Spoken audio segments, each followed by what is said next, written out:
You should be right, yep. Okay. Can I just ask everyone to be upstanding for prayer, please?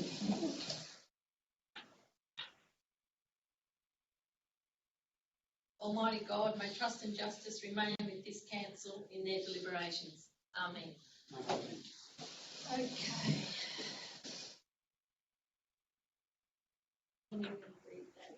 Well, Madam Mayor, I'll Ross, General Manager, just thank you, councillors, for being present here today. The amendments to the Act provide for the requirements under Section 10 of the meetings to be open to the members of the public, and if satisfied, if a webcast of the meeting is made public. So again, that Act's been changed for teleconferencing is both available to member councillors and all being participation with our social distancing rules that we've adhered to in the Midway building here this afternoon. All persons speaking at this meeting are required to use appropriate language and be respectful to other people at all times. The Wentworth Shire Council accepts no responsibility for defamatory or offensive remarks that may be made during these proceedings. Council are obliged that they continue to disclose and appropriately manage conflicts of interest as they have in matters being considered at the meeting, and you continue to be obliged to remove yourselves from consideration of the matters if you have a pecuniary or significant non-pecuniary conflict of interest. That's pretty much it, councillors and staff. Thank you very much for your participation. Wish you have a successful meeting. Thank you. I'll ask any apologies or applications for leave of absence. No apologies. I have a leave of absence. I'll be away from the 6th of August to the 14th of August.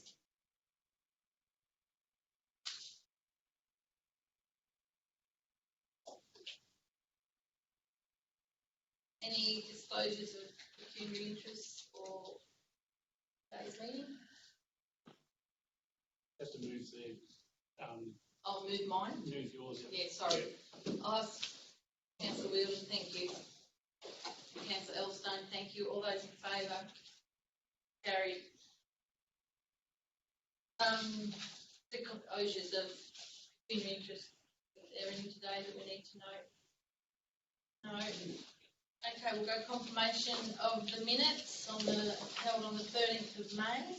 Councillor Wheeldon. Yeah, with an alteration, Madam Mayor. Councillor Nichols. Yes, Councillor Nichols. I believe under 9.7, page 19, I asked that all the requests for financial assistance in events be allowed provided they proceed, and that's not acknowledged there.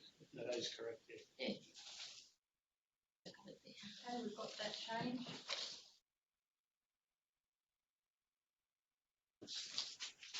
Right, this one. You're right, Paula, with that amendment.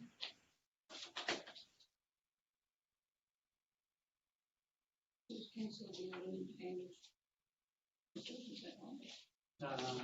seconded the amendment. Yep. And Councillor Nichols asked for an amendment. Yep. Okay, I'll put it. All those in favour? Carried.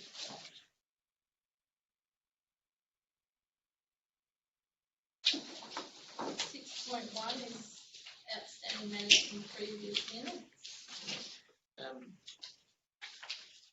Madam Mayor, I thank the staff for the information provided.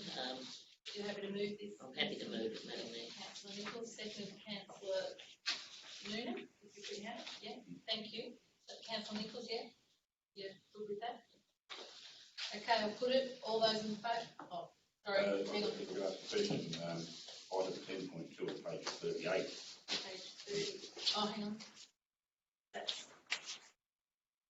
On the 25th of April. Oh, hang on. That's 6.2. Haven't got to that. We haven't got to that one yet. I'm doing 6.2. Oh, sorry. Yeah, sorry. Oh, sorry. No, sorry. Anyway. Sorry. You're right. Correct 30 pages. Sorry. Madam Mayor, just note that the North West Rail Alliance has been left off the casual room bookings. There was a meeting towards the end of last year, I think about September, and then there was one the AGM was earlier this year. Which one's at the northwest? Northwest Rail Alliance, yep.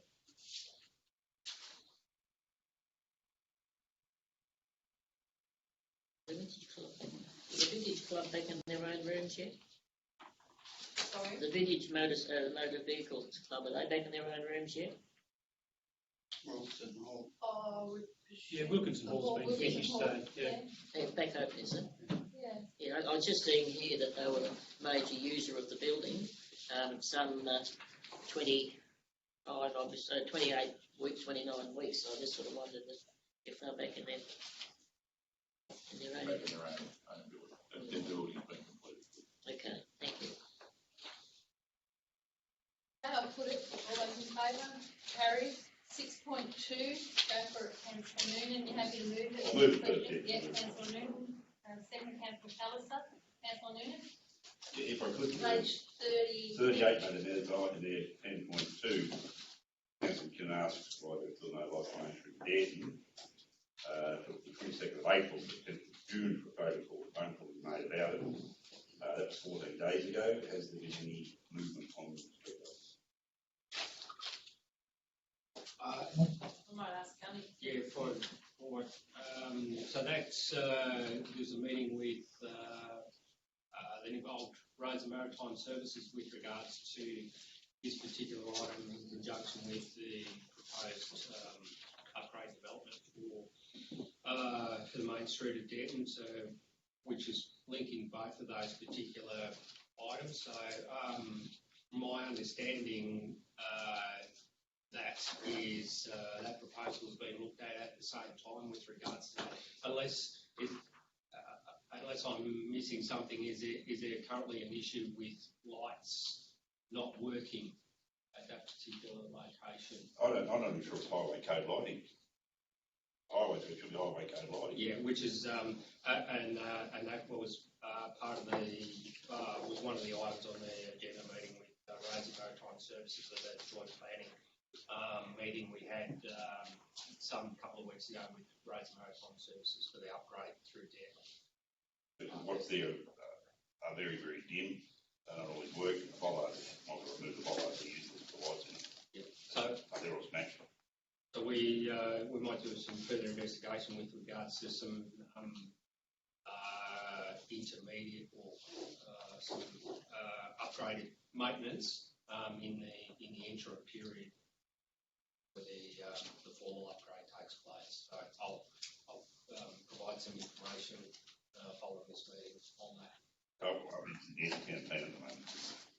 Sorry? I won't mention the Denton town plan at the moment. Well, that is linked up with that particular item as well, which was the discussion with Roads and Maritime Services on confirmation for the couple of the proposals on the traffic flow and car devices.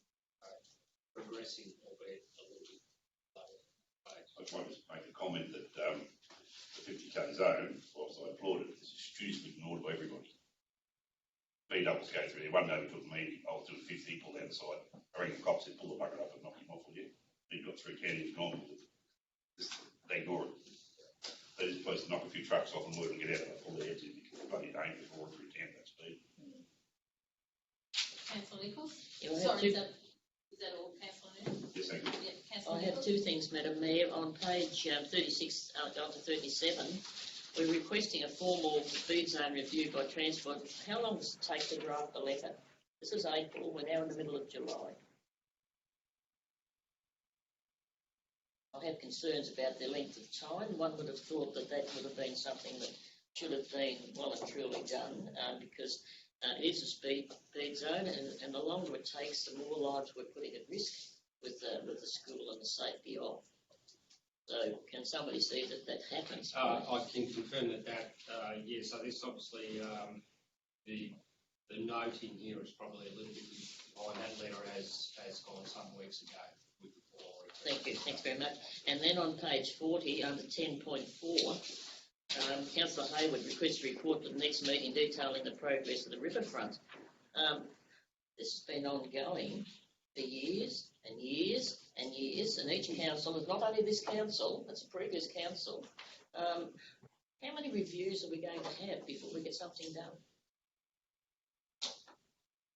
Are we close? It says the end of June to go out to tender. Is it getting close? Yeah, I've provided information back Sorry, through Councillor, to... Jeff provided this information to me, and I was meant to put it in one of my weekly briefings where currently, working with design and doing geotech to finalise the design, project management, and that's to link in to go to tender next month.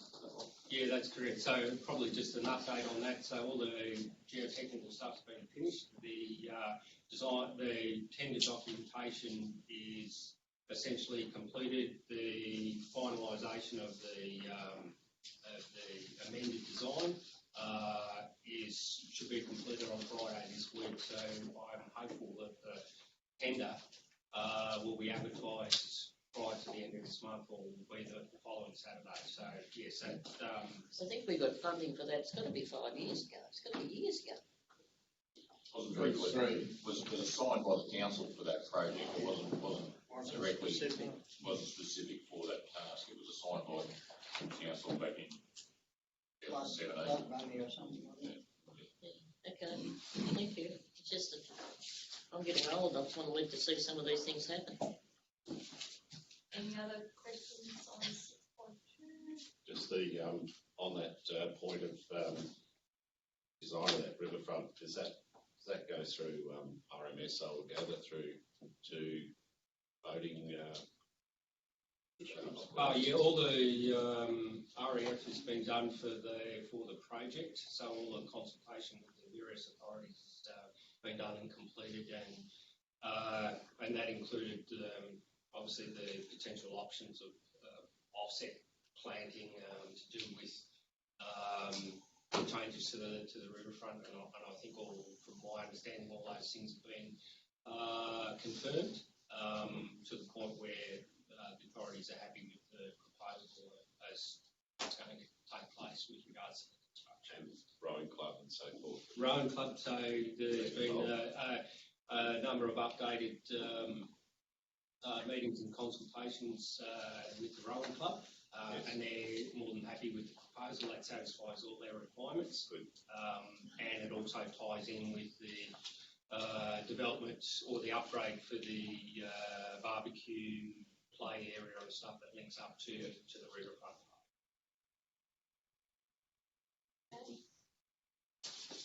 Councillor Elstone, do you have anything, or Councillor McKinnon? No, I'm good, thanks. The riverfront, I think we made that decision on June meeting 2017, so it's 3 years. Yeah. Nothing wrong with his memory. Councillor McKinnon, there's nothing there. I can't see Councillor McKinnon, so hoping he's still there. Can you hear us? Looks like he's on mute. That's at his end though too, I can't change that. He's dropped out. Okay. I have a move and a second of 6.2, so I'll put it. All those in favour? It's carried. 7.1 is my mayoral report, which I'm happy to move. I'll second that. Councillor Hayward.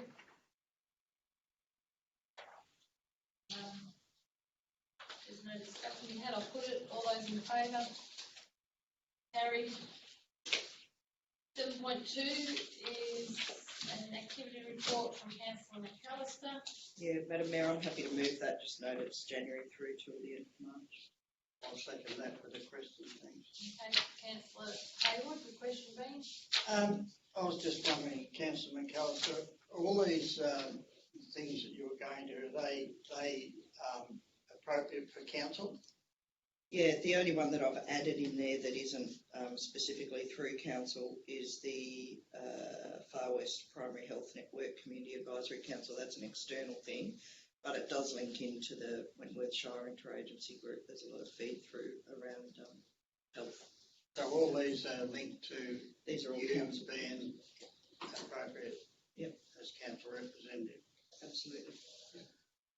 Or invitations that have come to me, so that interagency domestic violence working group meeting that came through council to me as part through the Wentworth Shire Interagency Group.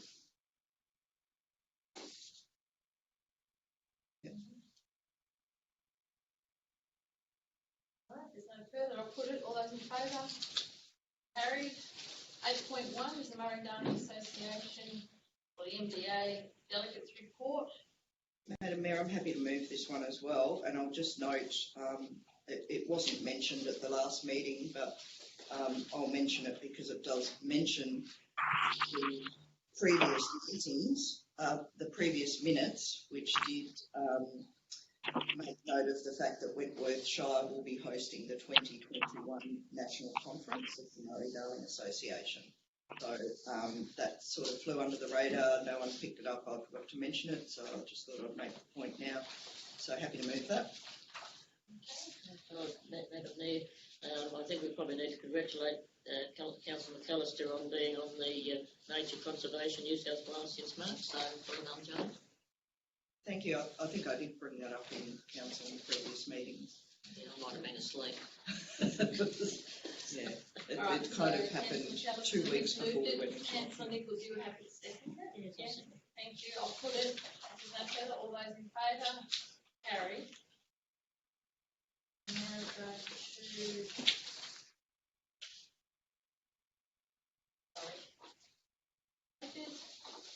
9.1. General Manager's Report. second.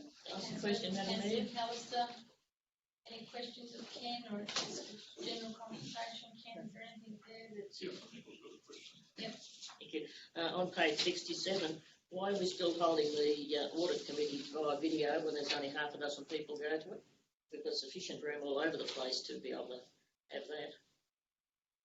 In person. That particular date, the public health order was still advised for video conferencing, but that since subsequent to that, you're predicting the 28th of July. Yes, I am. Yes. So the publication of this, that's not right either. But we can now hold it like this, so it won't need to be by teleconference. Yeah. Well, because I mean I think you get a lot more across when you're looking at people than when you do what's happening. Because I mean, at the moment, if you look there at the moment, you can see TE on the screen, no face, no nothing, and Don's just disappeared. So, and I don't think any of these things I've been there in person. I've had a dot for a head and white shoulders, which is probably good. but I mean, you know, I So don't. once things are... Public health order has been amended to allow Yes. this to happen. This to happen, yeah. So once those things get amended, then we'll have meetings again, yeah. Sure. Okay. Anything else? No, that's all. No? Can I just mention it? Yeah. Councillor McAllister? Just a couple of things, just in relation to, I think it's page 73, this one about the legislative amendment on recovering unpaid rates. Can I just, I'm just trying to understand what that means, maybe. So it says the amendment applies until the 26th of September to ensure that ratepayers facing financial difficulties are provided support and opportunities to pay their bills and defer the potential for formal debt recovery. So it's the 4th dot point, preventing councils from taking legal action to recover unpaid rates and charges. 6 months. And it kind of relates, I think, also to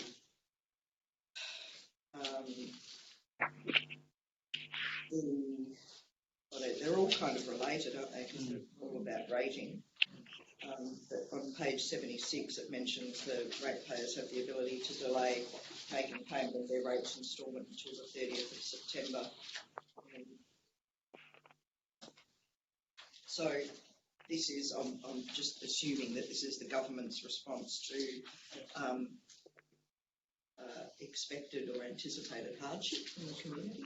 So how's that? How are we going to implement that? Can we get some?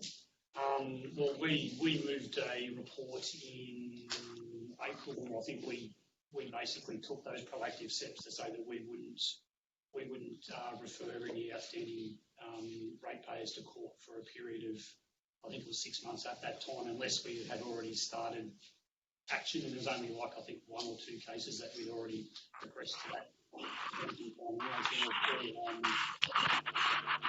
All outstanding matters in relation to outstanding recovery rates have been held as what they were at the end of March.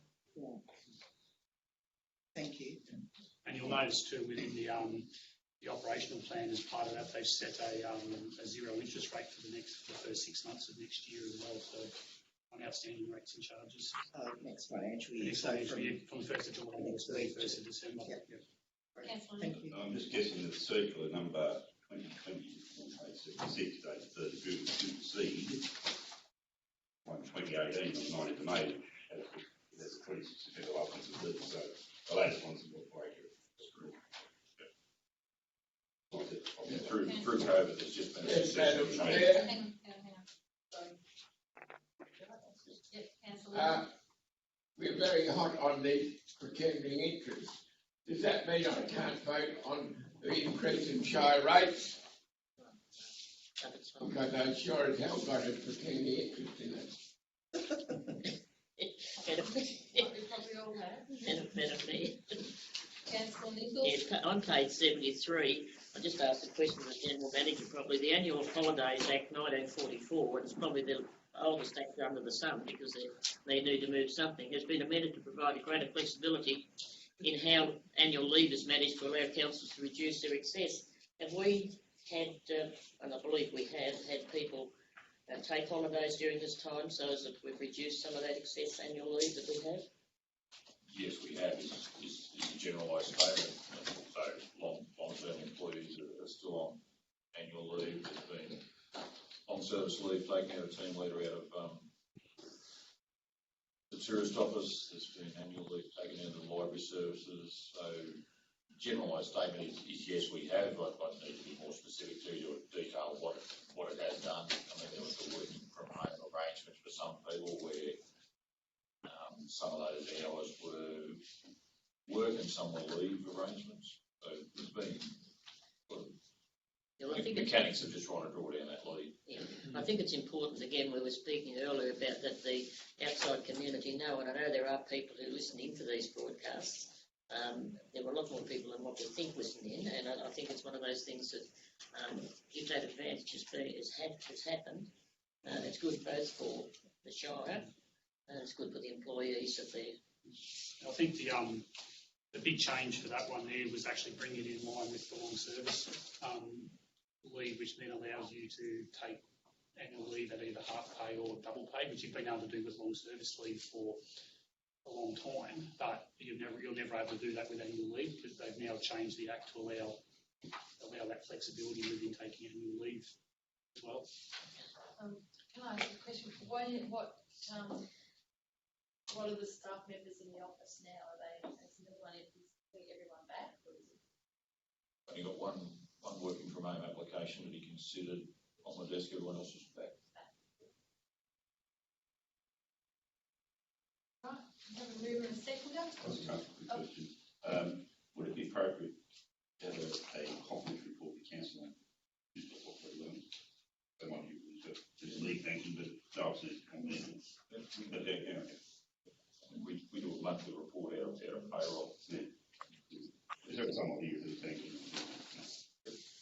Is it still 70 for pro rata? I can't hear. 5 years.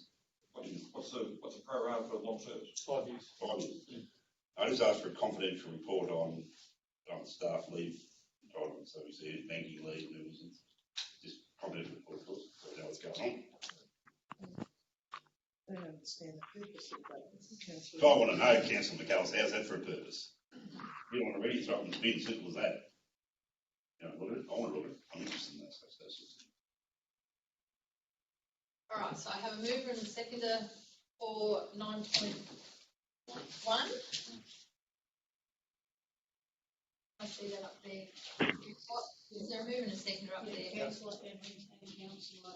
Oh, sorry, I can't see it written anywhere up there yet. I'll put it, all those in favour? Carried. 9.2 is the adoption of the 2020-21 Excuse me, Madam Mayor. check whether Councillor McKinnon's here and whether he voted. Oh, yeah. Councillor McKinnon, can you hear us? His screen says it's on mute. Yeah, but he could still be able to hear. Okay, what about that? Oh, there you Oh, go. that's better. Yep. Okay, thank you. And because we can't see you, Councillor McKinnon, I asked the question that you voted on 9.1 in agreement. Yep. Yes, thank you. Right, we're up to 9.2, the adoption of the 2020 and 2021 operational plan.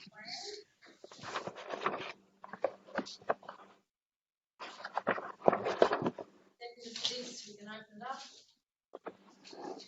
Councillor Evans, Councillor Hayward. Any questions, any discussion to be had on it?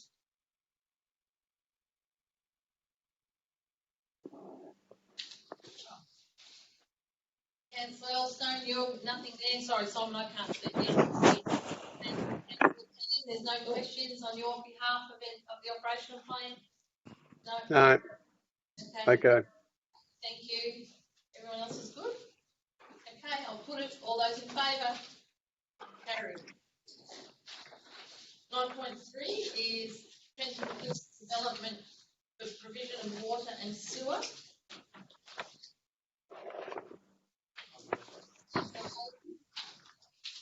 A seconder. Elstone, sorry, I was looking over there. Any Councillor Nichols? Madam Mayor, the 1.5 million, is this coming from our water and sewage funds, or do we have? On the combination of both, the water fund is strong enough to be the sewer fund will need a borrowing. And it will meet the definition of the loans that we can now get through T-Corp as well. So we'll go for a low interest loan with T-Corp. Yeah, I mean, we've got a T-Corp for years, haven't we? So it's, yeah. Simon, we've still got 2-point-something million in that sewer fund. What do you got that ear tag for? They've still got a number of projects that we've got to do there. With the sort of finishing off the sewer rationalisation project, and just day-to-day updating and upgrading of current facilities. So this is new, a new infrastructure. So that money's been banked to basically maintain and upgrade current assets that we've already got. Okay. And then we can recoup a lot of this loan repayments and that by new rateable assessments and properties that we are able to tap in and get access to the sewer charge. All right, thanks. Any other questions?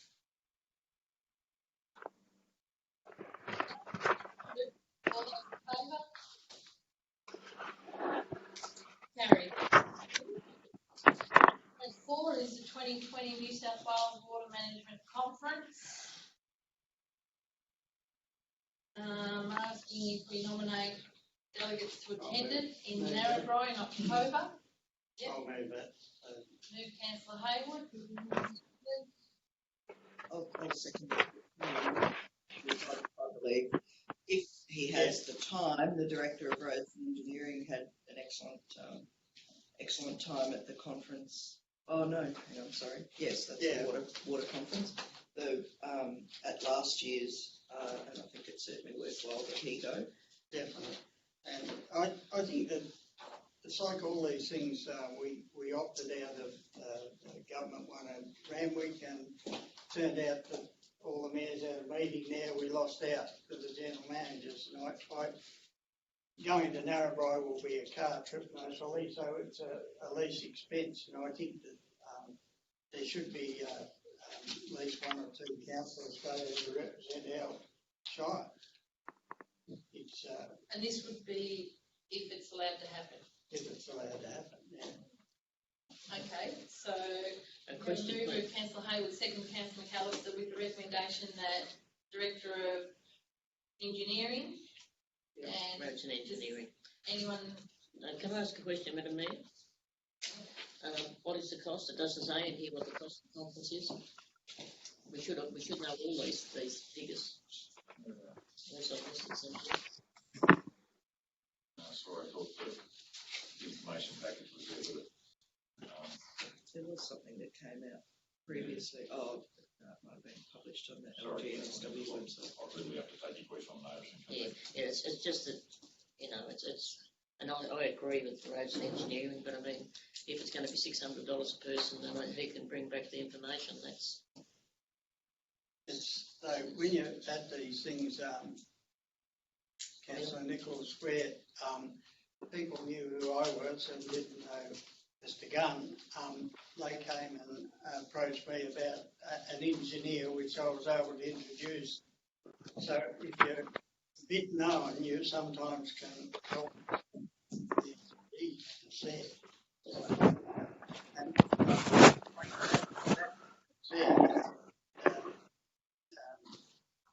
Jeff Gunn might talk about, it was about the pump out stations, wasn't it, with the public works, or was it at Dorbury? I think it was with regards to the integrated water cycle management plan and our involvement in that. So Yeah, look, I have no problem, as I say, with you, but I mean, and the same as Councillor McAllister's report on the Murray Dome, that's fine. We're getting it through that sort of thing. But I attended the tourist conference, the only conference I attended, I think, in my life as council, and really we should have had staff there rather than me sitting there, because they were the ones who were going to benefit. They were the ones who were going to bring back the information that needed to happen, and they were the ones who were going to work with it. It was a great time, but the benefit really would have been these sorts of people.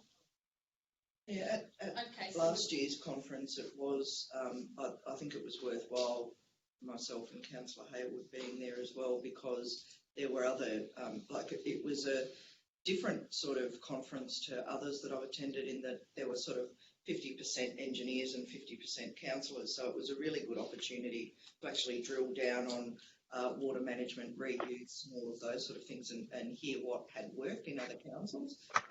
If Councillor Hayward wants to go, I would support.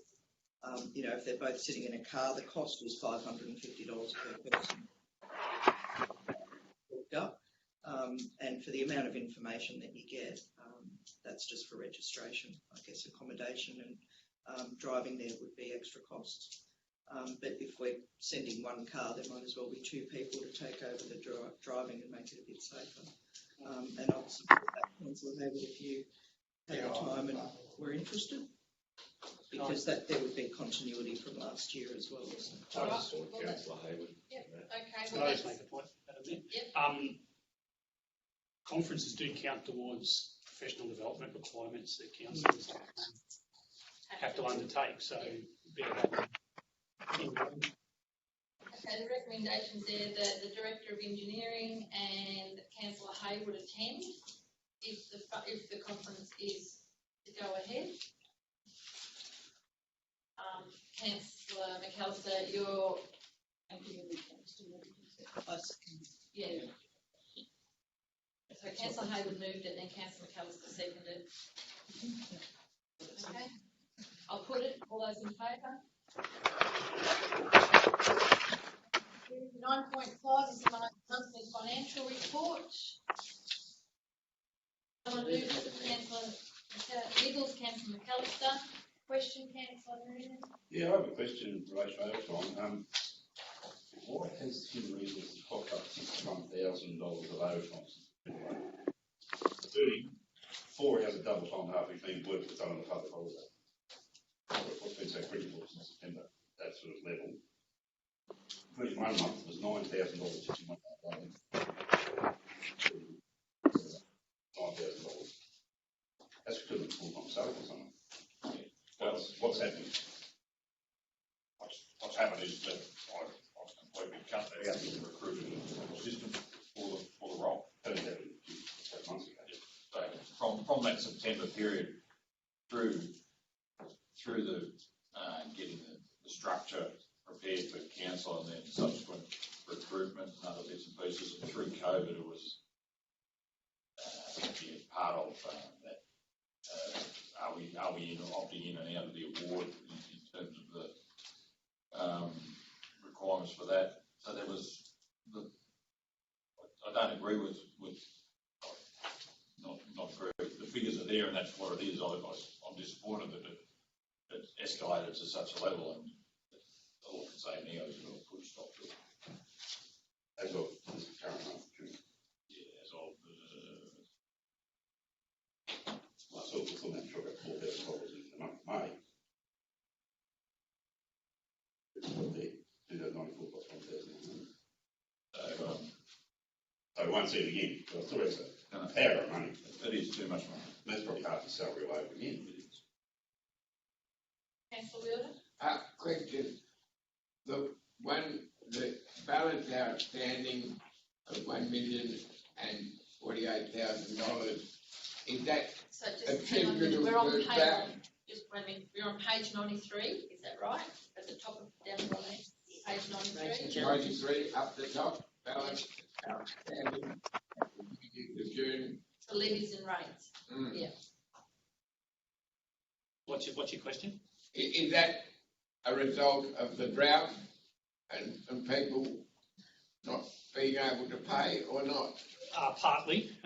Some of it's historic, where we've got people who are on payment plans to help them pay their rates. So it's not just attributable to Payment plans would be included in that.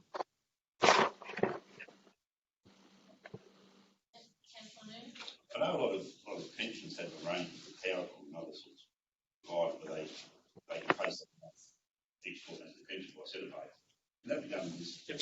Yeah, we do have a number Anyone do that? Yeah, we do have a number of BPay, set of pay. yeah, Senate pay. We do have 3 or 4 ratepayers who have a fortnightly payment taken out of their assembly benefits and paid to us that way. And is set of pay available? Not just pay. The other one, BPay, is available for others who want to do it. BPay is available to anybody. Okay. Yeah. Try and look at the business. Yeah. Yeah, and it comes out and you don't see it. That's it. No one has questions? No, I'll put it, all those in favour? Carried. 9.6 is the monthly business report. Mover and seconder. Councillor McAllister. Councillor Evans. There's no questions. I'll put it, all those in favour? Carried. 9.7, determination of councillor remuneration for 2020 and 2021. I'm going to go for living it. I've never done this before in my life. I'm going to recommend option A. Hang on, can we have a move and a second? I'll move. You'll move it? And I'll move the seconded.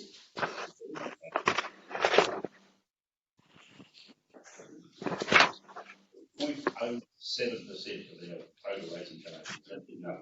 Yeah, so you haven't had a payroll for a couple of years, so we have been paying less now. When you got powerful people that will give themselves $300,000 a year, and that's probably be certain. There's nothing really, it's just a total thing. Sorry, everyone. Don't nominate that. Okay. Move councillor Noonan, second councillor Haywood. There's no further discussion. I just would like to speak against that, because I think until all of the councillors are working at full pelt, I just think there's a massive inequity in the amount of work that councillors are doing, even attendance at meetings. So I'll be voting against that. Question, Madam Mayor. It's directive with this. What is the union increase for staff this year? It's yet to be determined as far as they're still negotiating. Yeah, that's right. What was it last year? It was 2.5%. Yeah, 2.5, yeah, okay. Their rates are 2.6. Yeah. Going back. Yeah, just to fit in, because Going backwards. Yeah, so the state government's wage policy sets maximum increase of 2.5% for senior staff contracts and for councillors' remuneration. So the remuneration tribunal this year decided not to increase rates for councillors for the next year. However, we've been paying less than the maximum amount. That's a good question to look at. Simon, what's the inflation rate at the moment? I should have checked before it came in, but About 2%, just under 2%. Yeah. so we make 46% on their rates. And 45% that will come off the wages. 1%. What is the cost of fuel that went that? Alright, so there's no further discussion. I have a mover and a second. Madam Mayor, can I just make a comment? That's about a 30% increase. Don't know what to think, to be honest. It just seems to be it's a fairly big increase on what it was, acknowledging there's been no increase that I can remember in this term of council, but in these times where a lot of politicians, etc., are getting knocked for giving themselves pay rises and everybody else is missing out, I just wonder if it's appropriate at the moment. Well, 30% sounds a lot, but in real terms it's $12. Sorry? In real What's terms, that? $12 a week. Oh, right, okay, yeah. I remember a few years back we tried to stop this gratuity thing. We had the union housing over over $3 a week. Yeah, okay. We got to $3 a week, with this absolutely ridiculous gratuities getting snuck into the homes. We're still stuck with it, aren't we? Yeah, but you put the 8,000 over the river. Yeah, cut. It's still cut off. Yeah, I think we do. Got another 12 months.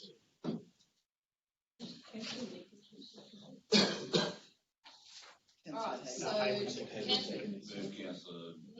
Councillor Noonan that we go with option A, second by Councillor Haywood. No further discussion, I'll put it. All those in favour?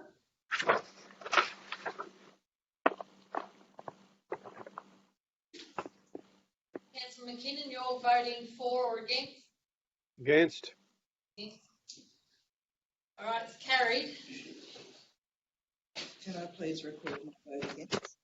Vote recorded against. Councillor Elstone, Councillor McKinnon, did you require your votes recorded against? If you don't mind. Yes. Thank you. Thank you. Thanks, Paula. You got that? Yes. Both against. Okay. We'll now move on to 9.8. Managing financial hardship. Regular user group agreements.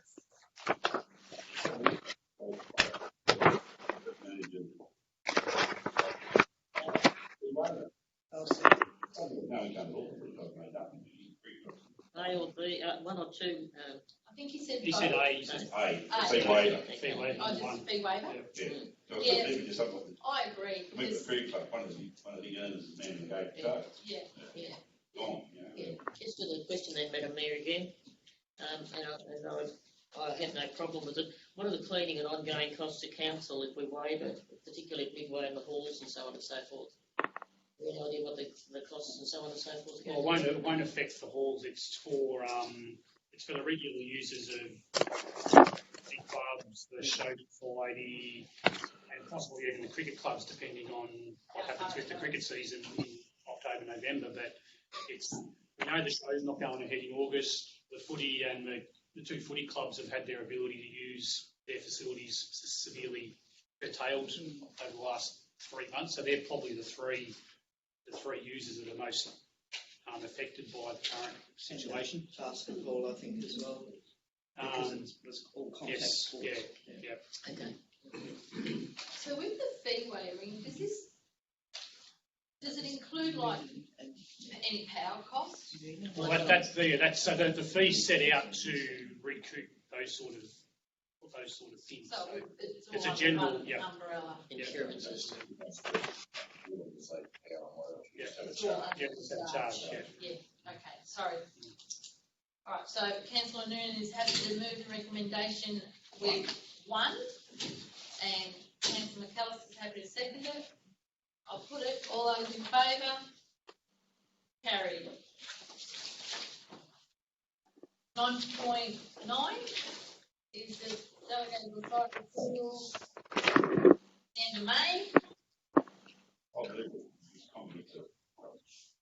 Move Councillor Noonan, seconded Yeah, councillor Hammond. We'll pass the first page. It's sad, isn't it? Matthew, we will just ask you to comment. The information you told me the other day, the DA's an approval and the old 1.9, 10.7 certificates, they're going through the fair rate, not just. No, absolutely not. Decline. No, absolutely not. No, like just last Monday, we had over 30 10.7s come across our door. So, yeah, your comment valid, but the reality of what's going on and what they've told you. I agree. I looked at it too, and I thought, gee, that doesn't indicate what's actually happening out there. No, that's right. Because there's a hell of a lot of stuff going on out there. Yeah, we're seeing a lot of preliminary inquiries, 10.7s, a lot of that before they start doing all the applications and things like this. So with all the subdivision work that's going on, we'll start seeing that. I think. So we'll see this page become 2 or 3 pages. Hopefully very, very soon. I really hope so. Yeah, that's good. Madam Mayor, I know some time ago we asked that the length of time for these things to happen was reduced, and congratulate the staff because they really have come down, and I think that's what the people who are applying for these the applications need to see too. So well done to the staff. Still not 21 days yet. No, not yet, not quite, but it's under 160. Okay, so Oh, good. Councillor Hammond. I'll put it all those in favour. Carried. 1.10 is the draft policy. Oh, so we need a division on that. Oh, yeah, sorry.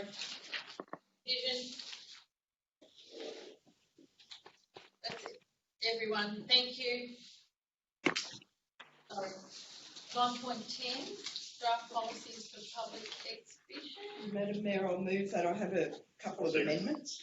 Okay, move Councillor McAllister, second Councillor Noonan. Yes, Councillor McAllister. Just the first policy being the control of frost fans policy. I'm just wondering, on page 113 it says, as frost fans are unclassifiable, and it refers to the permitted without consent provisions in that part of the LEP as it relates to frost fans do not apply. Is it in the LEP? It is. It is, thank you. On the next policy, the mobile food vendor policy, a couple of questions, if you'll indulge me, Madam Mayor. I'm looking at page 124, and the second of number 2 at the top, or II. Yep. The last sentence says the policy shall note the interest of the council as an insured. Makes no sense. If we go back to page 123, a similar sentence says noting the council as an interested party. I'm just wondering if that's what it should say. That's correct, Councillor. We'll make that amendment. Thank you. The next line says the insurance is to be valid at all times from the date of approval through to the date the approval lapses. Can we not just specify it's 30 June? Because previously it does say that in D on page 123, all approvals will be issued on the date of 30 June each year. Can we not just specify that, just for the sake of clarity? Further down the page under 2A.1 location, food trucks may only operate in the areas specified in Appendix 1. Can we add an amendment or an application to council? Because I think there is scope within this policy for alternate applications to be considered. So rather than having an absolute, we can have an either or. Of course, the third dot point, proposed hours of operation, in brackets it says consideration of other food and drink premises in proposed location. My understanding was that we weren't allowed to make decisions based on competition. No. So the reason why that's been left in there is the previous policy kind of suggested it. Okay, can I just suggest that we remove the bracket? Because I think that actually flies in the face of what we're supposed to be doing. What page is that on, Councillor? Sorry. And if you'll indulge me, Madam Mayor, I have a couple of others. Page 126, 3.4. Yell out if you need me to slow down. Point E, the final sentence says, under no circumstances is liquid waste to be discharged to the ground or in the stormwater drain. Can we add or into natural waterways, for example, the river, and perhaps even in brackets C3.8, which just emphasises that under the Environment Operations Act. Page 127, 3.12, preparing food at home. A separate approval may be required for the preparation of food as part of a home business. Is there not a link to that? There seem to be links to other relevant things. Can we insert the relevant link? We can, if it exists. Yep. Just for the ease of applicants.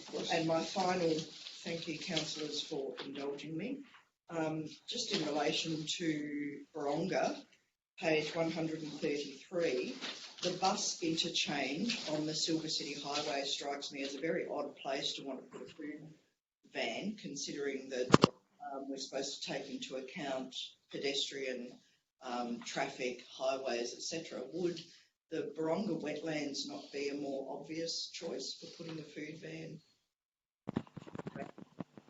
Series of the Close traffic to the down. highway and you can get in and off. So pedestrian traffic's a valid point. What it lends itself is to vehicles pulling in and away off the main corridor of the highway. I think it's a bit like the Kerwa boat ramp area where in the car park there, that type of driving. I understand that, Madam Mayor, but at the boat ramp we expect that there's probably people there, and if not, it's on the same side of the road as the playground and other facilities, whereas this bus interchange is kind of standalone. There's no residences apart from on the other side of the highway, which to me presents a considerable You don't risk. think there's a fair bit of road traffic that goes that way? Yeah, but it's, so, yeah, it just strikes me as an odd sort of thing. And how, The O'Donnell Park is not the boat ramp, it's the toilet facilities in O'Donnell Park, and that is an interchange for buses there. Interchange on the road, actually, but most of the time these are running so far not in school hours, or on Friday night, I suppose. The other thing is that there's only room for one food van in each one of these locations. Two, maximum O'Donnell two Park's traders. only got one. Most of them have got two, I think. So O'Donnell Park is one. The Baronga bus interchange is two. Is it? Yep. Matthew, if I can, the hours of trading, subject to who wants to do it, but if there was nobody else, do I interpret that as one operator can operate from 7 in the morning till 10 at night at one site? That's correct. Thank you. That's what we needed. Yeah, that includes set up and dismantling. That's correct. Yeah, so not getting there half an hour before to set up. Correct. Yeah. So we've and changed being it. there half an hour later waiting for oil to cool down. We've changed a lot of that from 4 hours to unlimited time. My problem that I have is, first of all, that the Kerwa, they take, when they're there, they take from the toilet all that site, it's gone. And we're saying here 2 car parks for, 2 car park spaces for 2 on one thing.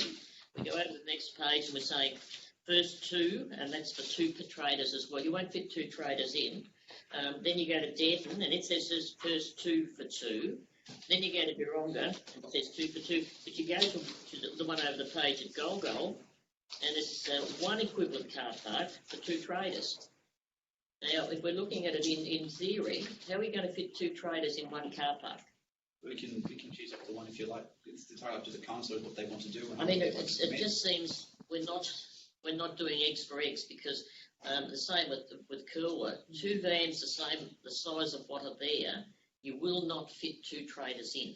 So it takes all the car parks. It takes all the car parks. This is not You're saying- only allowed one at Kilworth. Well, you should only have one everywhere if that's the case, because I mean you're setting it up for the first in, best dressed. This is what we're saying, and I know that the one that's there at the moment is doing very, very nicely. Thank you, because I drive past SGU, and there's always people there. So I would think, yeah, it's either one for one in two car parks everywhere, or it's two. And they can't say one car park, but two trays. It won't happen. I'd be there with wheelbarrows, and they're not allowed to put wheelbarrows, that size things in there. So we need to straighten up the figures. The other point too is, if one van's going to one site all the time, who books it? Does it have to go through council? Because if I go there and say, well, I'm going to go there every Saturday and Sunday, and then another person says, oh, I want to go there, but who's going to Control the site. control the site? That's going to be a very important thing, because other people are going to see how well this is going. We're not at this food van there in Kilworth at O'Donnell Park and the house store, which is operating now. Both of those businesses are doing fantastic. It's great for the community, and now that a little bit of restrictions, people are sort of sitting around a bit. And I think that other people are going to see this and say, wow, we'd like to do that. And I think it's going to get more of them happening, I think. So we have to sort of set up somehow where it's got to be registered. And take up a booking process. Booking process. That's the purpose of this policy. We do have an approval pathway for these mobile food vendors, is that they actually have to apply to council through what's called a mobile food vendor permit. Yep. And then we check off on insurances, we check their fit out, we check all their food safety stuff. We also check if their mobile food vans or their trailers, whatever they're using, are going to be fit for purpose for the site they want to go on. Yep. All those sorts of things. All that sort of thing. Do they have their own hot water holding tanks? Do they have liquid wastewater holding tanks? All that sort of thing. Yep. But additionally, having this policy in place with these designated spots, with whatever numbers council decides to put in those spots, will actually help us regulate anyone who comes from outside of the Shire and just sets up on the side of the road anywhere. We can say, hey, no, this is where you've got to be and you've got to apply for it. And I see that a food van nowadays, to set one up, is very expensive. It is. So you're not going to get willy-nilly happening. No. Is there a fee? Like, does that food van plug into any of our power or anything like that at any of these sites? I'm not entirely sure on that one. No, it says that they're self-sufficient. Yes, Lou? Yeah, initially years ago with mobile food trucks, the three ones called the tucker truck. So going directly into business and selling food. Yeah. The tucker truck it's called. It goes to the wineries. Hey. Yeah, that still goes to wineries. Yeah, that fits mobile food vendor. That's a different approval pathway.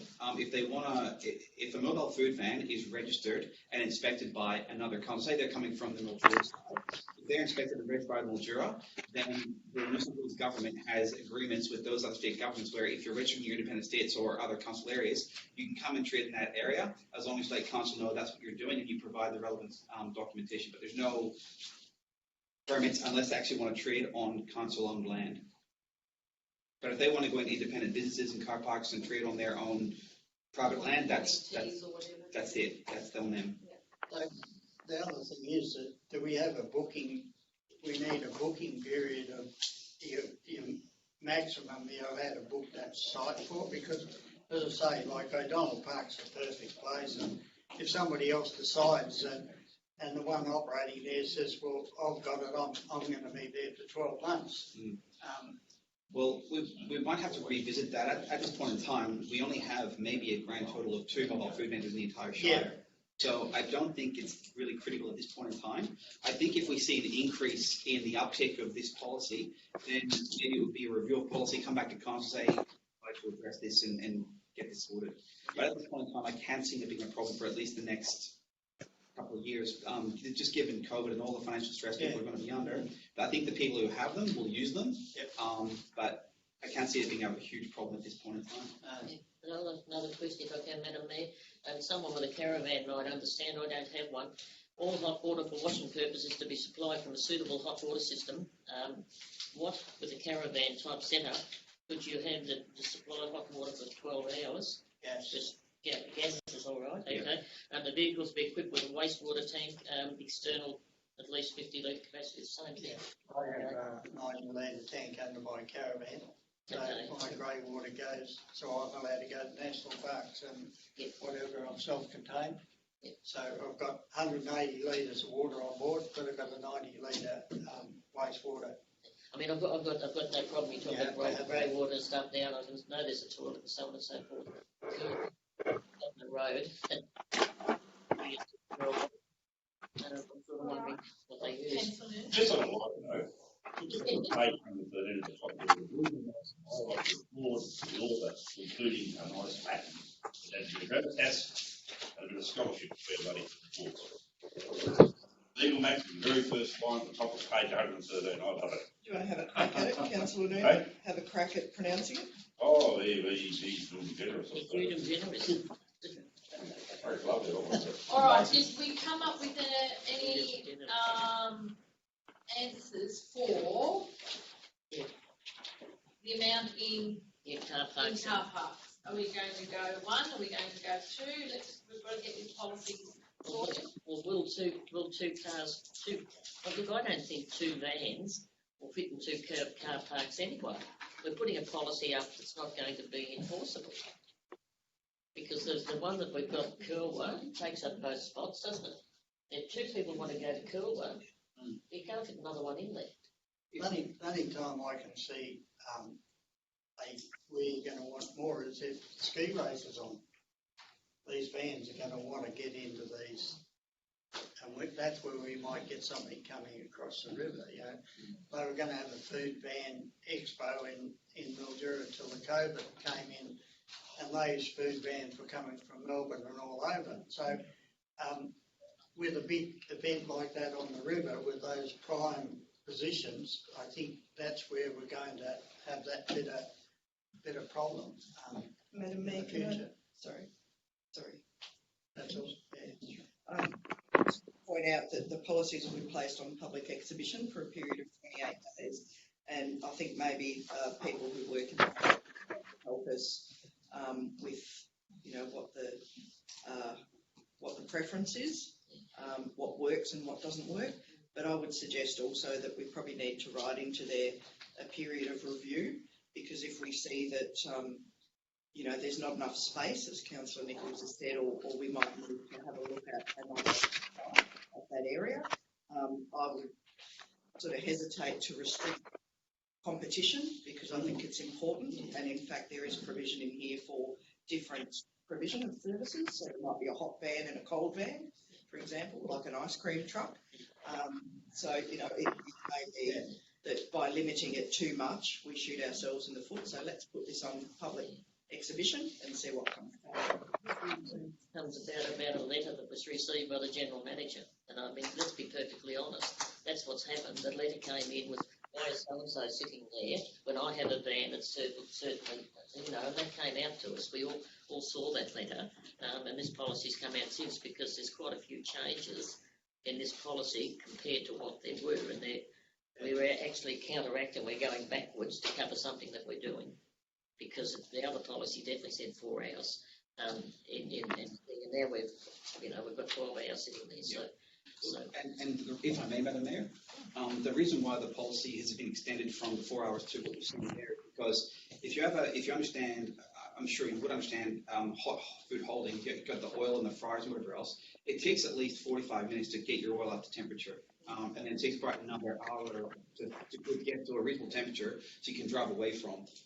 So if you have 45 minutes, an hour and 45 minutes, that's an hour and 45, nearly half your time of your allotted 2 hours. You've only got 2 hours and 15 minutes of trading time before you have to start closing up shop. So it's not really cost viable for mobile food vans, which is hence the reason why we've extended that period of time on it to allow for more trade for them. And something else too, with our spacing, remember with every food van probably comes 2 cars. They do. So it's one towing and whatever staff is in it, so their cars are going to take up space as well. So before you even get someone pulling in to get the food. So are we happy to put it out on exhibition, and then we'll adjust or revise, review it when it comes? Yep. So just with the suggested amendments, if we can add that to the motion. Right. So I have a mover and a seconder. Yes. Councillor McAllister, you. Thank you. Yep. Okay, I'll put it. All those in favour? Carried. 9.11 is project and work report update.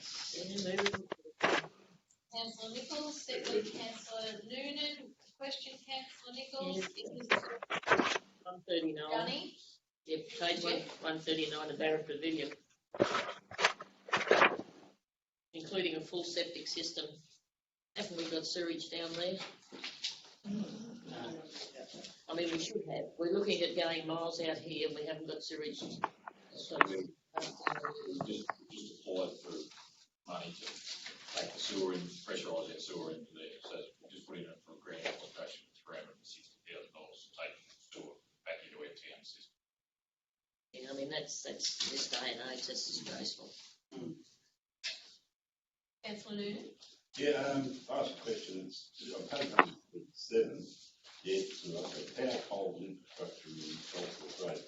There's a rather confusing photo in today's Sunday today of that road alignment and pole. What was that all about? I didn't just go to look. So Jeff, so the essential energy poles are gone in. They have, and they appear to be a little bit remiss in the alignment by way of our road. Well, good man, that was one of my questions. So I think so. I was informed yesterday that we will likely push the road across. So where that should be their cost. It's dangerous with that. I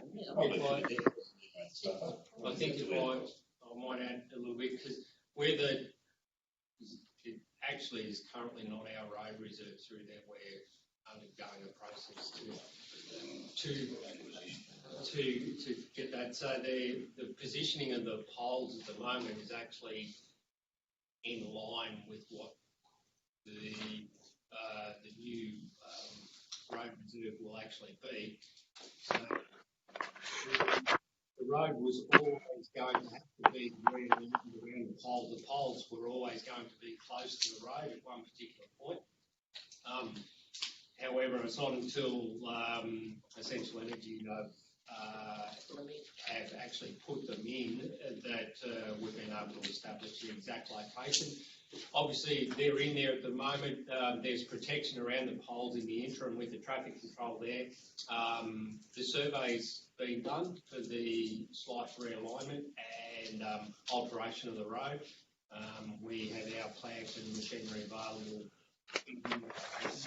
from what we're doing at the airport, and the adjustment works for realigning that section of road and that little bit of the corner will be undertaken early next week. So it's that interim period of the poles going in, people seeing it there, and us having to liability of some socially sized golf and sized really. Well, there's already the water-filled barriers and protection around each of the poles at the moment. There's additional traffic control and signage, and there's traffic control speed limit on that particular section of road. I'll inspect the same on my way home. Yeah.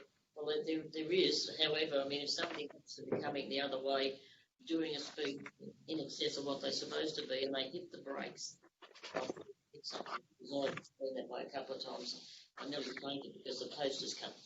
And I thought they'd come onto our road reserve, not realising that we, again, were at fault. Because, this is the whole thing. If we'd known that that's not our road reserve, we should have done it before this. The process has been in place, and as I understand that process for land tenure takes quite a. Takes a while, it's been ongoing. Don't tell me years. I was going to say more legacy issues. Yeah. But regardless of that, all the traffic control systems are in place with the traffic speed restrictions and the protection barriers around poles at the moment. Yeah, look, I know they're there, I've seen them, and I'm just thinking that, people are inclined to use that road and go faster than they should. I know you've got 40 signs there, but I'm just thinking that on a dark night, somebody's tearing along there that they shouldn't be, and they suddenly see them, and after they go back their way, they suddenly see a post, they hit their brakes on it. Councillor Noonan? Couple more.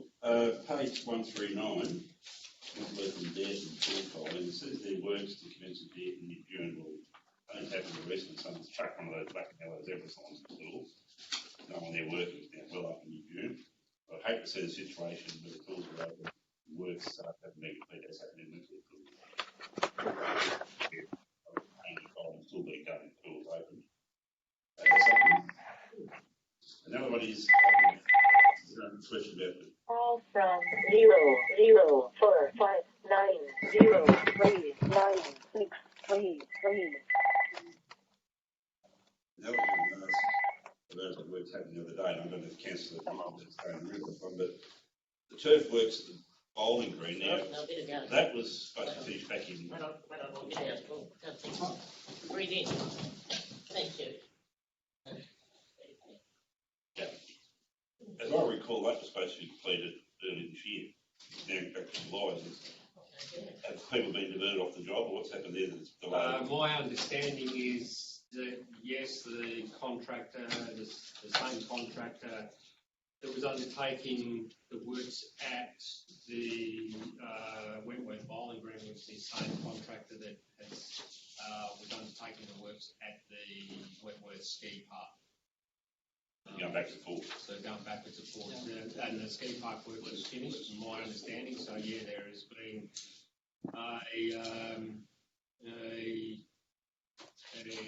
a delay in completion of the project. I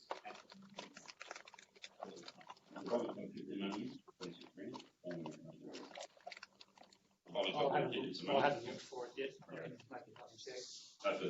And that's what I brought up before about when we're giving contracts out, that we'll see who's doing what and whether they can compete these. We'll just get Councillor Nichols back in. Yeah.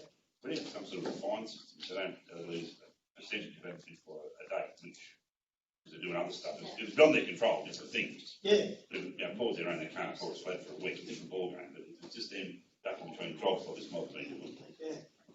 Madam Mayor's brought that up before, where we need a time frame and Red Penalty's built it every contract. Yeah.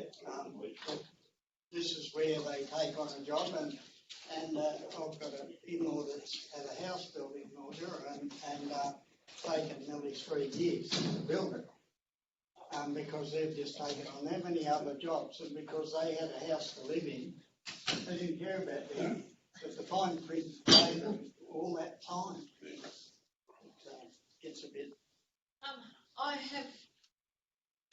How far away is the Gold water treatment plant from being finished?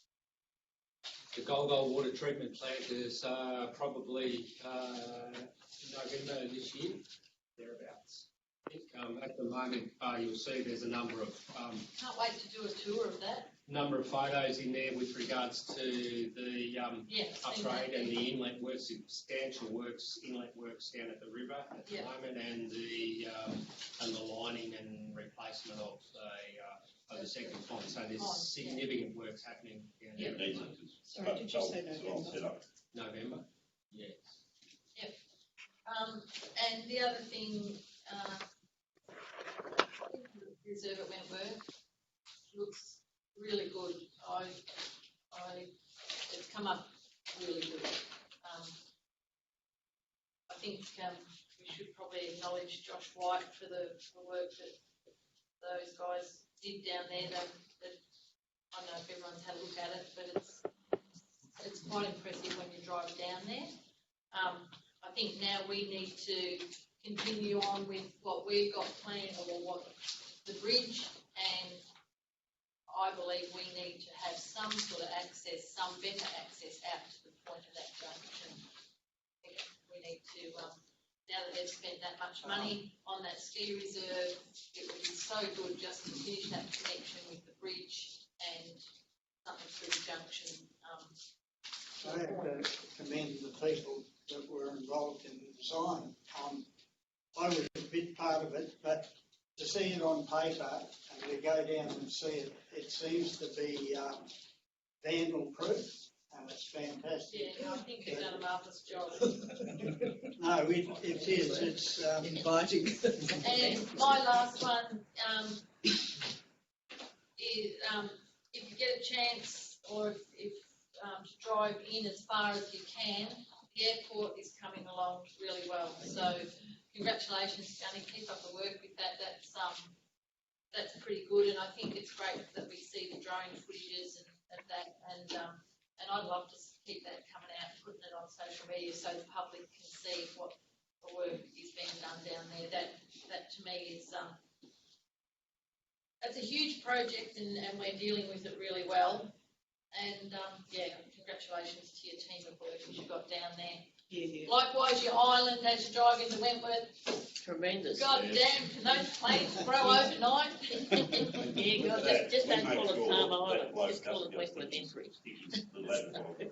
Yeah, no advertising to go in there. That's illegal. Yeah, no signage. The only signage, yeah, Councillor Noonan, I agree, the only signage that should be put in there would be something welcome to Wentworth or something like that. I don't believe we can let any private people or businesses put any signage in that island. I just don't think that. It is illegal to attach any advertising to a traffic management sign. So, well done to that too. So, Councillor Williams, sorry. Does the 2.5 million water infrastructure project include replacing the fibre light pipes along Cadell Street? What page you on?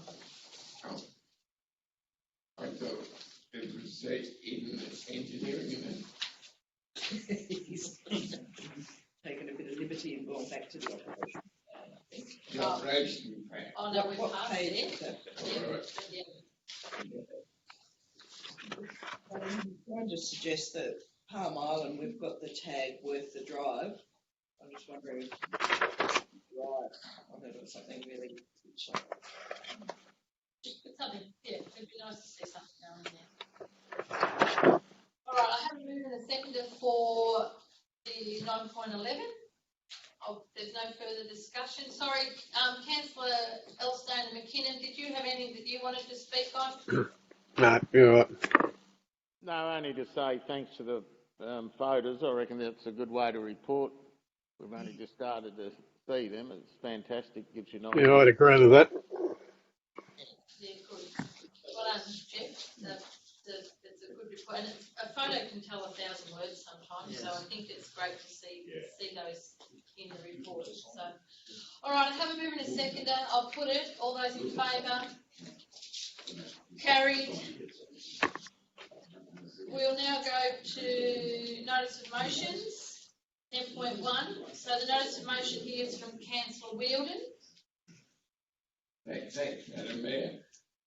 I want to move this motion because there are people getting phone calls every month because of the virus and all the hold-ups, and it might mean a lot that the rural plan that we've been discussing for 2 years, rural land use plan, we've been talking about it for 2 years, and there are people really suffering, and they would like to possibly sell some land or do something with their land, and they have to wait.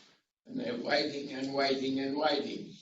It mightn't mean much to the staff on thousands of dollars a week, but by hell, when you're getting pestered by your bank manager to do something to reduce the thing, and you can't, although you've got the assets to sell.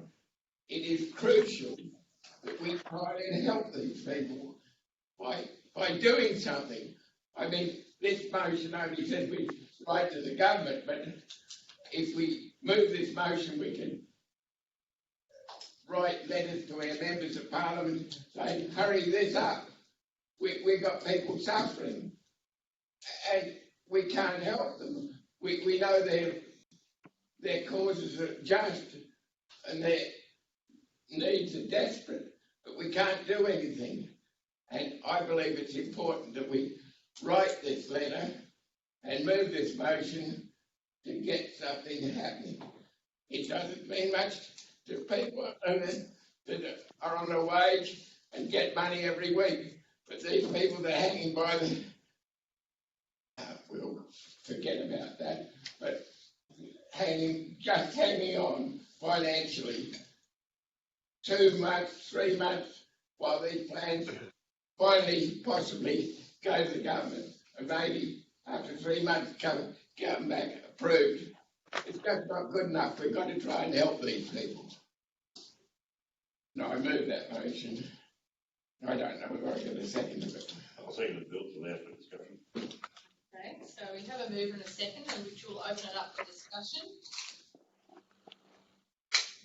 Anyone got any thoughts or any questions?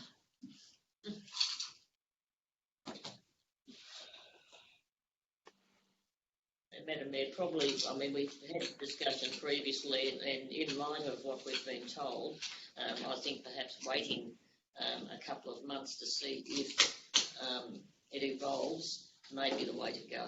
That's my thought. I compliment Councillor for his report, and I know it's frustrating. However, we've been assured that we're working very, very closely with the right people at the moment, so let's hope something happens.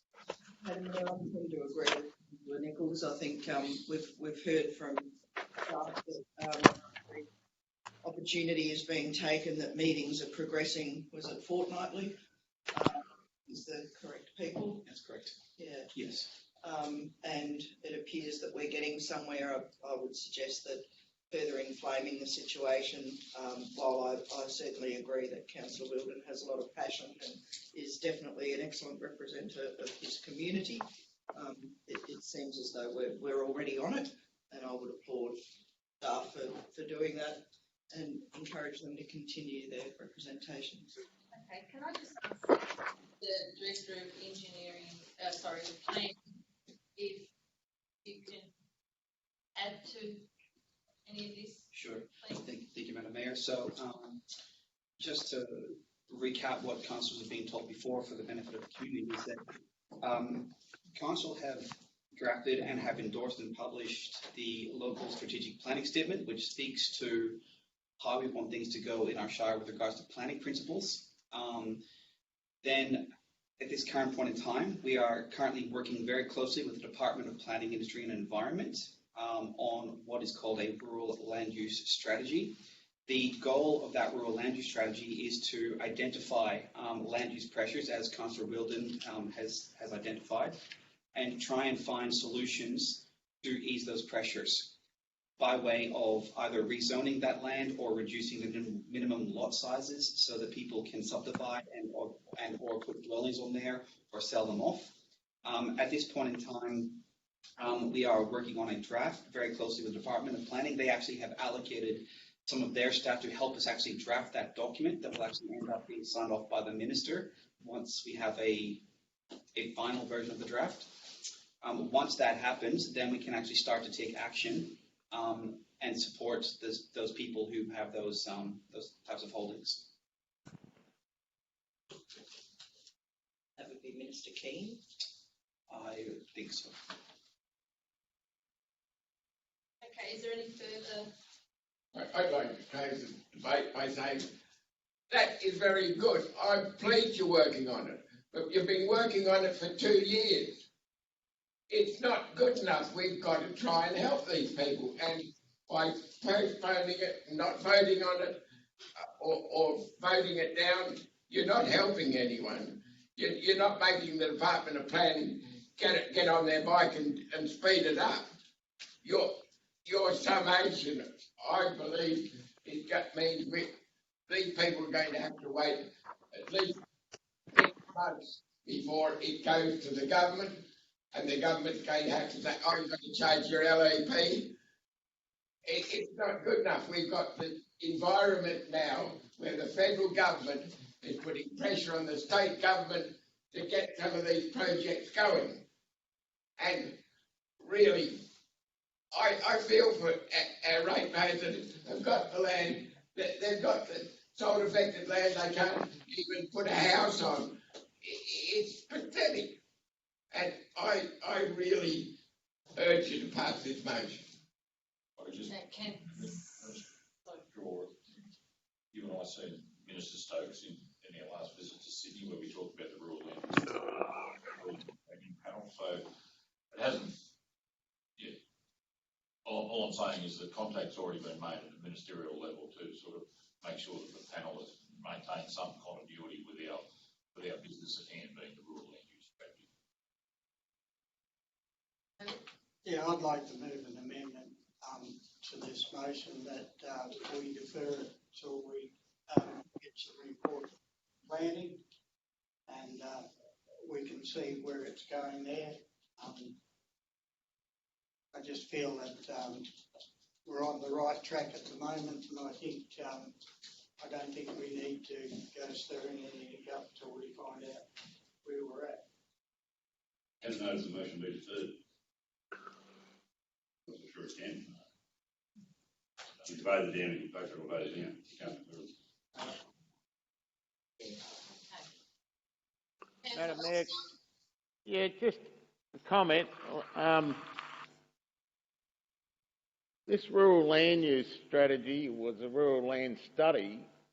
Like, it goes back to 2007 from my recollection when I can first recall it. And I'm sort of a bit with Councillor Wheeldon in that, you know, that's 13 years ago, not 2 years ago.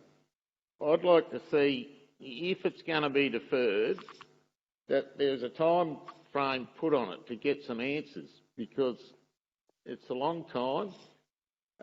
If you look at Pomona and Kerwa today, under the Water Management Act, you wouldn't be allowed to develop horticulture on it. So, you know, we've got a pretty good argument to say, well, we need to get this moving for a lot of various reasons, and in particular the people that are struggling. So if we could put some kind of time frame on the responses, I think it would be an appropriate way to go about it. If I may, Madam Mayor. Yep. Councillor Elstone, what kind of response would you be looking for? Well, and you haven't been here, so it's certainly nothing to do with you, but I mean, it is, to me, it's the 2007 studies, the first time I've seen it, and we still haven't got anywhere with it. So how long before you reckon you'll have that in? The rural land use strategy? Yeah. The current timeframe we've got is 3 months to a final draft from about 2 weeks ago. So roughly, best case scenario, 2.5 months. Yeah, and that's to lodge it. That's to get a final version to put before the panel for endorsement.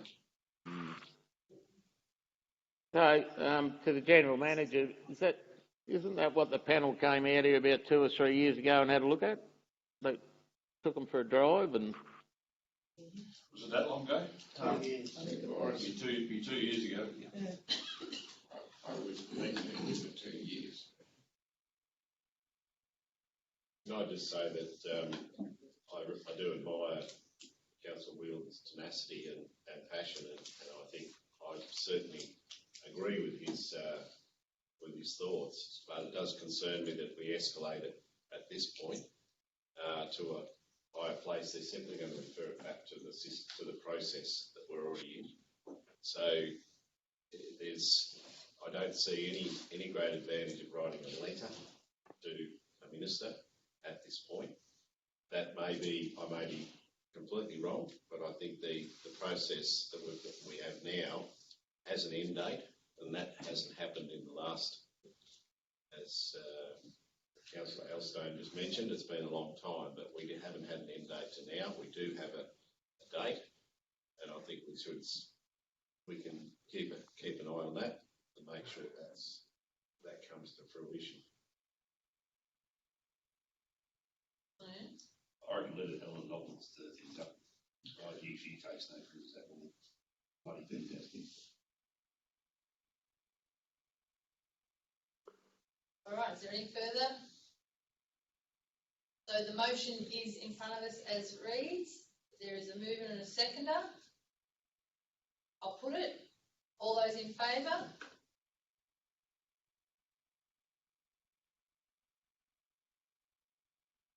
Okay, the motion's lost.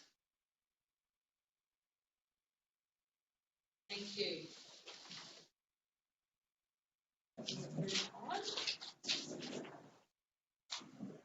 10.2 is questions without notice. Councillor Noonan, do you have anything? Yeah, well, I was actually going to raise the horrible spectrum of council stuff AG or something. I'm going to leave this meeting on this conversation, Simon Rule, so we can manage the policy about that. Now that I'm aware there's a dry car park outside the house in the middle of the day. Personally, on an RDO, dry car sitting there. And it shouldn't be on the street. That needs a review. I'm going to talk to Simon about framing up some way of investigating that. But I want to know that question. I've asked this before. I noticed yet again when we had council operating stock go in the truck, he sits in the truck, or the blokes outside when the stock go. It's out here again today, have a look at the way home. The bloke sits in the truck, talking to the bloke on the stock goes on. You don't see Fulton Hogan do it. You see private operators on the Oxford Bridge do it. For some reason, council has to have a bloke sitting in the truck, right next to the bloke with the paddle pops on. They're chatting with phone, what to do, I don't know what to do. But if it's going to be that sort of level, I mean, put private contractors to do it. That's one bloke there. Very cheaper. Any thoughts, Jeff? I'll take that on notice, but I believe that there's certainly from our dealings with Roads and Maritime Services with regards to our contract and requirements, that there is only a certain period of time when a traffic control person can actually be on site. So for most of the higher risk, higher use areas, such as we have out the front there, where the staff are there for the whole day, that's the relieving guy that is in the truck that swaps with the other staff, and then potentially swaps with the other traffic controller up the other end. I'll confirm that, but that's my understanding is with regards to the specific requirements for the continuous work in that traffic control task, that there's a required certain period of break time, and that's why the other person is. Well, why can't the other bloke be doing something else than sitting in the truck? Why can't he get out for the trouble? Because Fulton Hogan managed to do it. That's not our project. Our only contracted requirement for that particular project is we take the traffic control. That's private developers and work, and the contractors that are undertaking the work on the road in conjunction with Roads and Maritime. Our council's involvement in that particular project is to undertaking the quality assurance checking, supervision, and providing the traffic control on the highway, because currently in the greater Wentworth and Sunraysia area, we're the only qualified organisation to undertake traffic control on the highway for Roads and Maritime Services in this area. Well, I'll query that one because the RMS did that as a bridge, which is part of the highway. They had private contractors there doing stop and go. And they're private contractors, as I understand, were ones that they've organised. Yeah, but not they wouldn't have been from this area because. They weren't. Yes, and because the local traffic controllers don't have the registered qualifications to work on Roads and Maritime Services. Well, these RMS are putting private contractors, and those contractors should be mandated to supply their own traffic control and put their blokes out doing stuff for the road posts out fixing up the bowling green or something, I don't know. We do have a component of that particular project with regards to surfacing and curb and channel and asphalt on the opposite side of the road from the development. So council have an interest in that particular part, but our involvement with regards to traffic controllers components being paid partly by Roads and Maritime Services and from the developer. So I understand that, just that people see them and say, why is that bloke sitting in the truck? Yeah. Just off the back of that, while we're talking about roads, people and things like that, what's the smoking rule? Like smoking when you're holding a stop-go sign or likewise? Because I've been driving in and out here quite a bit, and I thought you have a smoko break, fine. If you want to smoke, you have it then, but not through work hours. Like we people sit in an office, we can't sit and light up a smoke through the hours, and you go and have your coffee break. I just wondered, and even this morning, as early as latest this morning, we're putting this green mesh, hey, and it's there obviously to stop sand drifting or whatever. There was 3 of them rip-tying this green mesh on, and like within quite a tight little group, and what the guys smoking. they wouldn't be. They're not our guys. They're not our guys. They're not our staff. Yeah. They're contractors. Yeah. And I hate that green mesh, just so you know. That falls was down and it just. Yeah, that would have been part of their requirement for environmental and erosion and runoff. Yeah. But they are not our staff. But as far as the lollipop man he was our staff, and he has a Wintershire shirt on, and when he was standing there smoking, it's not a good look. Not a good look. Okay, I agree with you, and I'll take that point up following the meeting with all the team leaders and the works managers with regards to enforcing that. Councillor Hayward? Sorry, I was going to comment on that thing, Madam Mayor. It's disappointing to see a facility that's due to open in a day or two just having the roadworks done, and how people are going to go in and out of that. It's shocking, quite frankly. It should have been done. It should be there, ready for people when they go in. You've got a nice new work out at the front, but it's going through this morning. I was appalled. If I was to defend the situation, I would blame the RMS. Yeah. In a sense, yeah. Well, we need to say that. That's something that needs to be said. It's not council's problem. It for that one. Yeah, I wholeheartedly concur and agree with your sentiment, but in no way, shape or form was it the responsibility of us as a council. It was all resting with, there's been 4 design changes in that plan in terms of elevations and cross-section and cross walls and drainage and whatever else. That's something else. Bloke in the development world is just... That's something else that Matt Mayor ought to be able to put in a thing that don't blame council for the mess out the front of the new development, because that's where the blame will come. Yeah, of course. Yeah. Councillor Hayward? Yeah, we're still on Christian. Yeah. No, I've got something for Christian with notice afterwards. Yeah, that's where up to you. Yeah, right. I'd like to see a report on the cool backpackers next meeting. Where are we going with that? And I'd like to have something investigated with a footpath from the motel at Kumiella down to, I think, School Road, some sort of walkway along there. You've got the men in the shed down there and the Aboriginal Corporation shop, and around the corner, I think, School Road, you've got a development, housing development in there. And I've just noticed lately it's people walking along there, sort of a bit damp and that, and they're getting out on the road. I think it would be a good...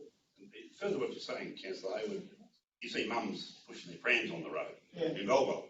You see old people and their gophers on the road here and in Denton because there's no bloody footpaths. Yeah. We need to... Right across, there's a complete order across the Shire, footpaths, and put it in where they're needed. And that with the main road, I know that the traffic now... Schools to be right away from the club to School Road. Yeah, School Road, isn't it? Yeah. Well, traffic is people in those old places. Is that it? Yeah, that's it. Councillor Nichols? Yeah, I'm glad you walked out a couple of mine, Madam Mayor, earlier.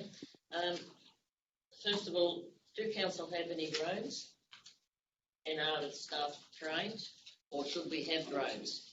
We certainly have one. I think we've got two drones. We've got one that is in constant action at the moment. We have two registered operators and staff for the use of Okay, that's good.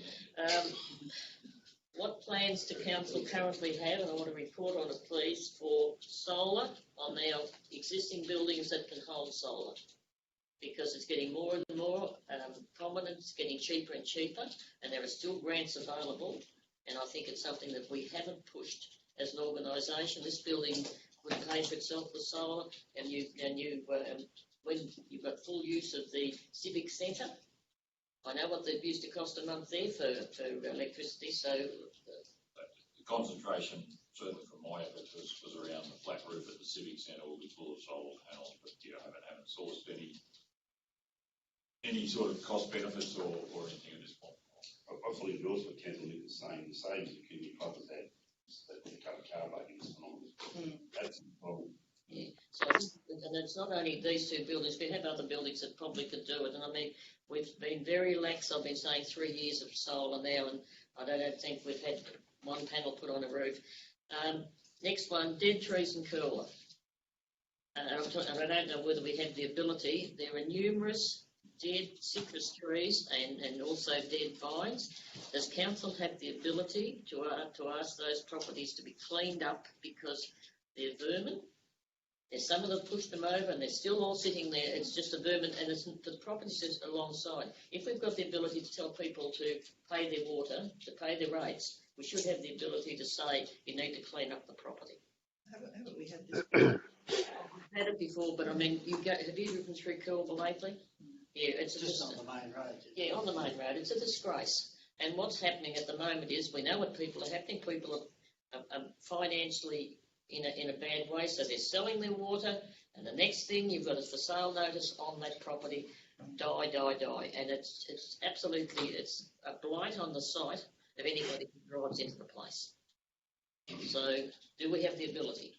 The counter argument to that, though, is clearing the land just can create other issues.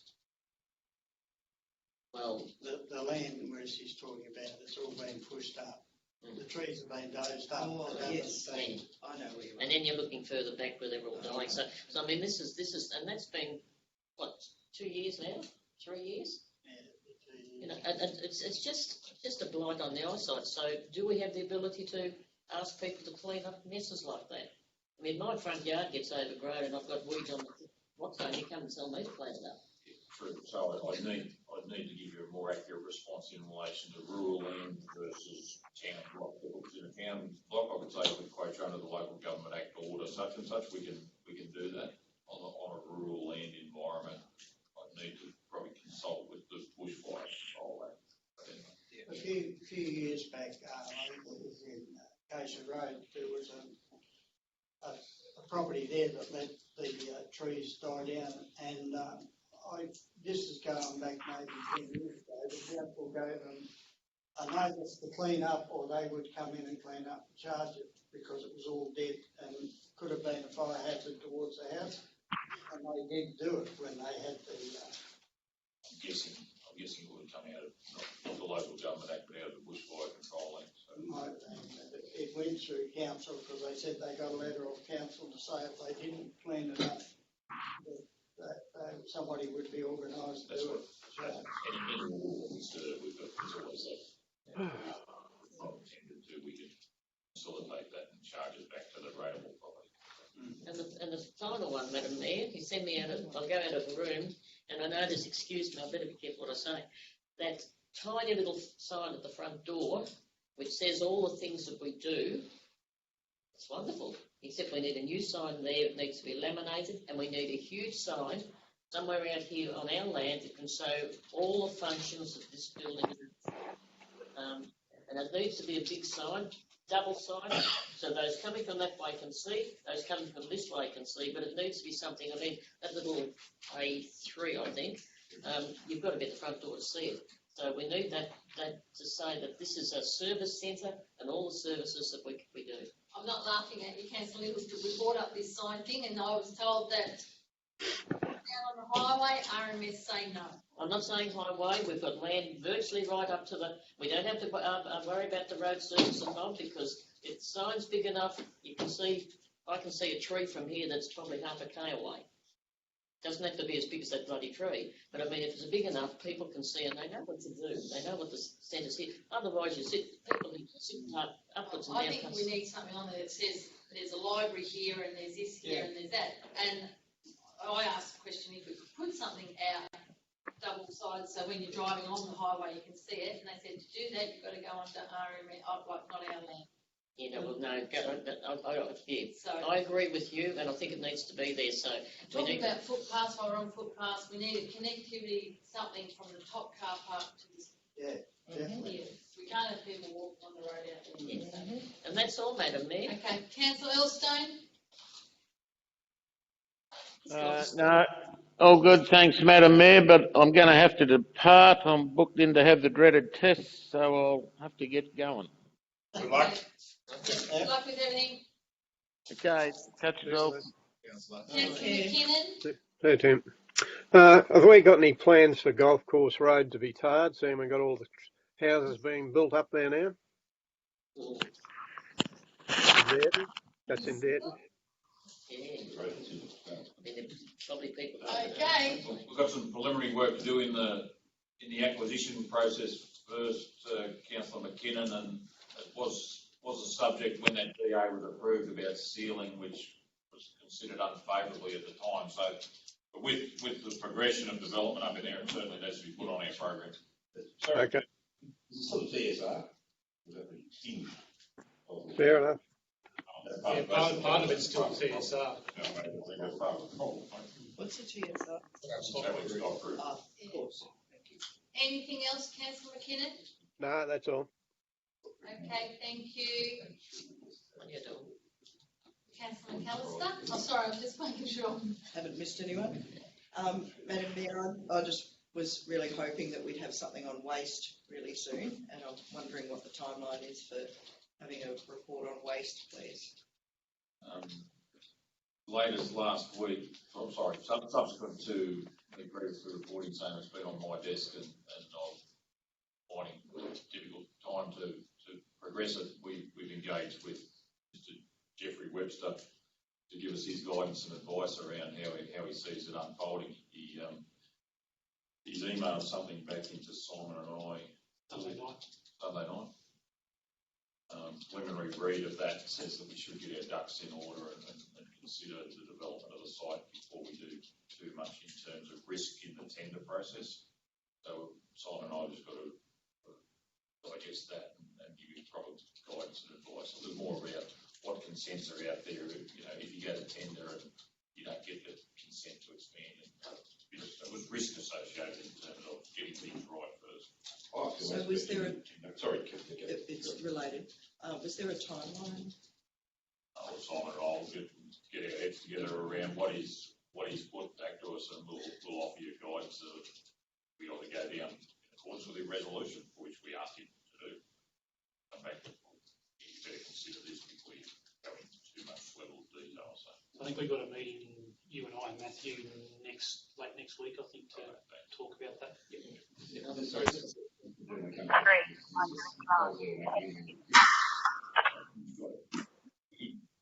Yeah, he's got a point. Well, the utilities are charging wrong and everything. That's that bloke. I'm going to have to come to drive. I've been sick on the couch, it's all signed. Somehow I'm still plugged in. This hasn't turned off. Yeah, we nearly heard a sound. Just a quick one. I was going to send an email in, but I'll just a situation I found myself in yesterday. Personal driving out to the transfer station at Wentworth. I was following a little ute and in my truck, and all of a sudden the ute pulled up in a hurry and turned off the Pooncarie Road. And I looked at it, and there's been a new driveway created over the spoon drain, and it's been filled up with dirt. And I don't know that that's quite appropriate. So all I'm saying is that's the situation I found myself in. I pulled up enough to look and see that they'd filled the spoon drain in, no culvert, no drainage, and I thought it might be a bit something to have a look at. There's a proper access road there. It's not, they've crossed over the spoon drain to shortcut into their property. So I'd say that's something to probably look at through planning. We lost council again. Something to nip in the bud before we end up with a protracted issue. Yeah. Okay, that's it. Councillor Wheeldon? It has been raised before. The sign on the north side of Wentworth on the highway is worn out, duct, and it needs replacing or something. I was assured that was going to happen. It hasn't. I'll raise it next month when it's going to be done. The sign. Welcome to Wentworth sign. The border sign. No? The township sign. Township sign. And it has been raised once at least. Once, I think twice. Signs across the Shire. And I was assured it was going to be done. Madam Mayor, I've got no problem with what's on here, but when we made those signs up, the decision was made by councillors as to what the comment was, and it was the town on Two Rivers. Now it's disappeared off all our signs and now says Worth the Drive. Yeah, we probably are Worth the Drive, but we're the only town really that were on Two Rivers as well, and I think it should have come back to councillors. Should have come back to council, two major rivers. It should have come back to council before the change was made. We seem to be chasing things behind. Those things used to happen with councillors. Just it's like we're not needed these days with some of the things that happen. Irrelevant, I'm trying to say.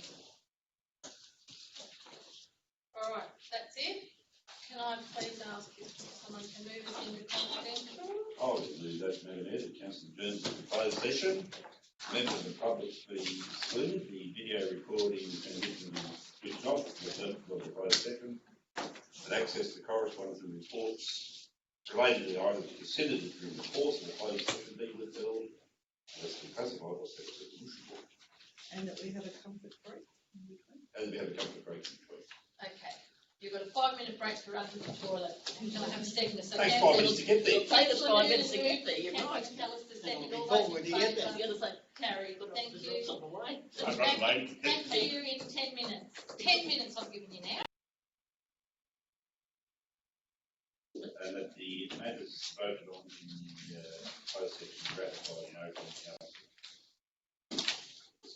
Thank you. Can I have a second to that? Councillor Wilson, thank you. All those in favour? Carried.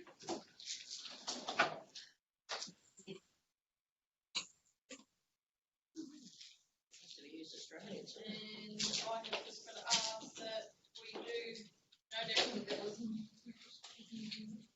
voted on.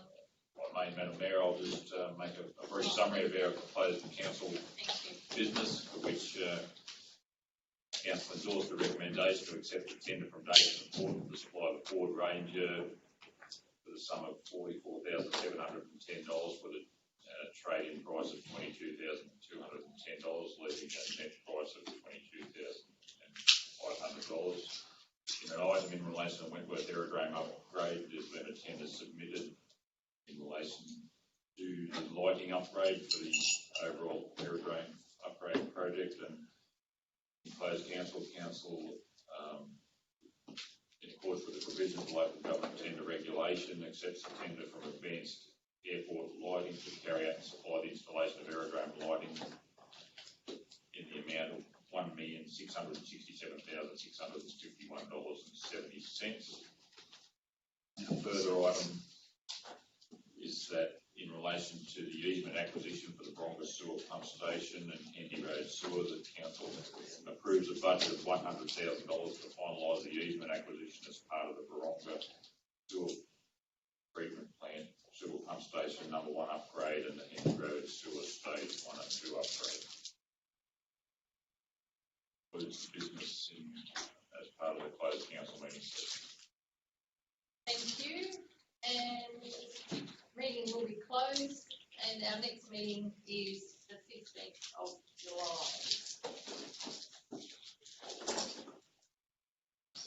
Thanks, everybody.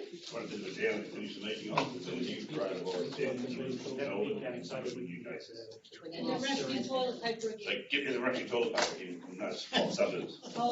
Issued a restriction of one attack per customer. Two cold supermarkets.